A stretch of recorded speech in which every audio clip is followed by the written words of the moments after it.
दोस्तों, आपको जब भी कभी कोई भी क्लाइंट जो है ना एडवांस में एक्स्ट्रा पैसे देते, तो उसी टाइम आपके जो है ना कान खड़े हो जाने चाहिए कि यार ये ऐसा मेरे साथ क्यों कर रहा है, यानी मेरे साथ इतना अच्छा क्यों बन रहा है।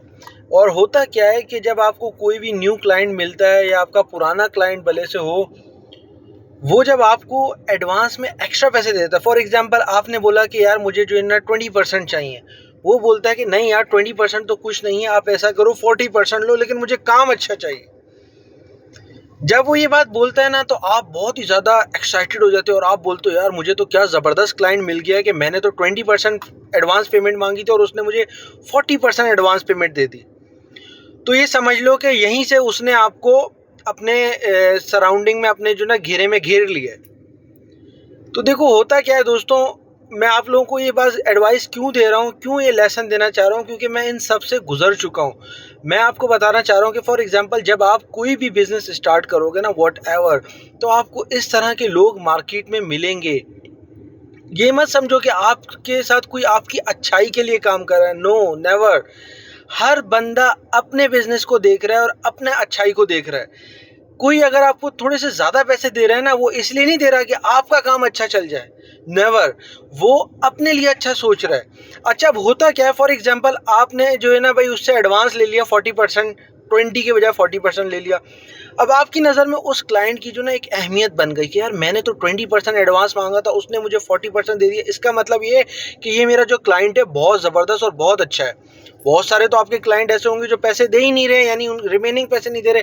आपको एक क्लाइंट जो एडवांस में पैसे दे रहा है तो आपको बहुत अच्छा लगता है। बट होता क्या है रियल में, जब आप एडवांस 40% ले लेते हो ना, तो भाईजान रिमेनिंग आपके 60% भी तो हैं।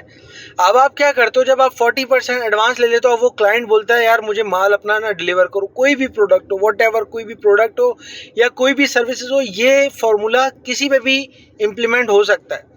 अब जब क्लाइंट ने आपको एडवांस दे दिया और आपने उसको सर्विस स्टार्ट करी देनी, तो अब आप जो है ना उसके एहसान तले आ जाते हो नीचे। तो आपको ये लगता है यार इसने जब मुझे एक्स्ट्रा एडवांस दिया था ना, तो मैं भी इसको एक्स्ट्रा प्रोडक्ट डिलीवर करूं या एक्स्ट्रा सर्विसेज दूं। जब आप एक्स्ट्रा प्रोडक्ट डिलीवर कर देते हो ना, तो वो आपसे और प्रोडक्ट डिमांड करता है। फॉर एग्जांपल आपने जो है 40% एडवांस के एवेज या 20% एडवांस के एवेज उसको 50% डिलीवर करनी थी प्रोडक्ट, ठीक है। अब वो बोले, और आपने क्या किया, 50% की जगह आपने बोला यार उसने मुझे एडवांस ज़्यादा दिया, तो मैं भी उसको प्रोडक्ट, मैं भी बहुत अच्छा बनता हूँ क्योंकि वो मेरे साथ अच्छा बना है मेरा क्लाइंट, तो मैं भी उसको जो ना प्रोडक्ट ज़्यादा डिलीवर कर देता हूँ। फॉर एग्जांपल आपने 50% प्रोडक्ट की बजाय 70% प्रोडक्ट डिलीवर कर देते हो, ठीक है। क्लाइंट का पेट कभी भी नहीं भरेगा दोस्तों। क्लाइंट बोलेगा यार आप एक काम करो, आप सारी प्रोडक्ट डिलीवर कर दो। आप जो है ना सोचोगे यार मैं सारी प्रोडक्ट डिलीवर कर दूं, ना करूं ना करूं। आप इस कश्मकश में सोचते रहोगे, लेकिन आपके माइंड में आएगा यार इसने जो है ना मुझे एडवांस दे दिया था, तो मेरी पेमेंट तो कहीं नहीं जाने वाली, मैं इसको डिलीवर कर देता हूँ, मेरा क्लाइंट है, अच्छा क्लाइंट है, कहीं क्लाइंट ख़राब ना हो जाए। आप वो पूरी प्रोडक्ट डिलीवर कर देते हो। अब दो केस हो सकते हैं, देखो, इधर आप 70% डिलीवर करो या पूरी प्रोडक्ट डिलीवर करो।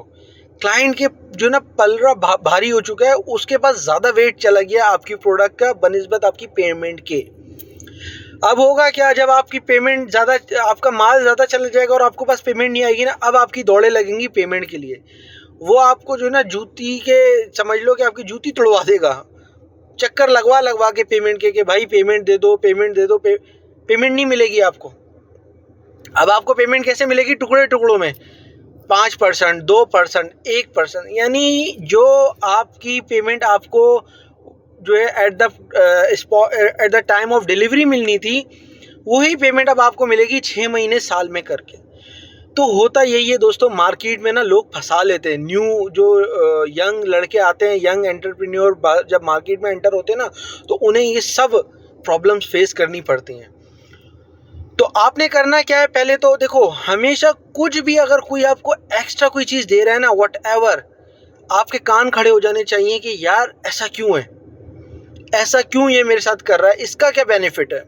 दूसरा, आपने कभी भी जो है ना अपने कॉन्ट्रैक्ट से हट के कुछ नहीं करना। फॉर एग्जाम्पल आपने क्लाइंट से तय किया कि भाई मैं 20% पेमेंट दोगे तो मैं 20% प्रोडक्ट डिलीवर करूँगा, रिमेनिंग आपने at the time of delivery देनी है। आपने पहले कॉन्ट्रैक्ट ये सेट कर लिया। अब आपने जब कॉन्ट्रैक्ट सेट किया तो एडवांस पेमेंट के वक्त उसने आपको थोड़े से ज़्यादा दे दिए, उसने भले से आपको ज़्यादा दे दी हो, लेकिन आप अपनी टर्म से मत हटो, आप उसको 20% ही डिलीवर करो। अब आपको जो है इसमें जो है क्लाइंट को भी ख़राब नहीं करना, लेकिन उससे कम्युनिकेशन बहुत ही ज़बरदस्त जो है ना डिप्लोमेटिक अंदाज में डील करना है कि यार हमारा यही बिज़नेस जो है इस तरह से, हमारा बिज़नेस की पॉलिसी ये है, हम लोग कर नहीं सकते, यानी हम लोग जो है हमारा सेटअप ऐसा है, हम लोग बिज़नेस पॉलिसी से जो है ना डेविएट नहीं कर सकते। अच्छा, एक और चीज़ जो है, फॉर एग्जांपल देखो आपने इसमें जो है ना डिप्लोमेटिक किस तरीके से बात करनी है। आपने कभी भी क्लाइंट को ये मत शो करना कि आप अपने बिज़नेस के ओनर हो। क्यों? क्योंकि जब आप क्लाइंट को ये शो कर देते हो ना कि आप अपने बिज़नेस के ओनर हो, तो उसको ये समझ में आ जाता है यार आखिरी डिसीजन जो है ना वो आपका है।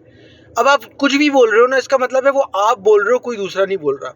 हमेशा जब भी आप बिजनेस करो ना, क्लाइंट को बोलो कि I am working as a managing director और whatever director, administrative director. कभी भी किसी अपने क्लाइंट को ये मत बताओ कि यू आर द ओनर। ये एक बहुत ही, मैं आपको जो ना डिप्लोमेटिक एक हिंट दे रहा हूँ, क्योंकि अगर आप उसको ये बोल दोगे ना कि आई एम द ओनर, आपके पास जो ना मामले से निकलने के जो ना क्या होंगे कि पॉइंट्स होंगे ना, वो हाथ से निकल जाएंगे। फॉर एग्जांपल अगर वो आपसे क्लाइंट बोलता है कि यार मुझे ये जो है ना आपसे एडवांटेज चाहिए, आप प्रोडक्ट डिलीवर कर दो, मैंने आपको एडवांस दिया था, तो ये यू कैन से दैट कि sir I will talk to my management, okay, I am working as a management director, I am working as a administrative director, but this is not in our policy, okay, but I will do favor for you, I will try my level best to communicate this this point to my management। आपने इस तरह से कुछ भी words बनाने, चाहे आप business के ओनर ही क्यों ना हो, लेकिन कभी भी अपने क्लाइंट्स को ये मत बताओ कि यू आर द ओनर। आप उसको बताओ कि भाई मैं डायरेक्टर हूँ, या मैं मैनेजिंग डायरेक्टर हूँ, या एडमिनिस्ट्रेटिव डायरेक्टर हूँ, वट एवर।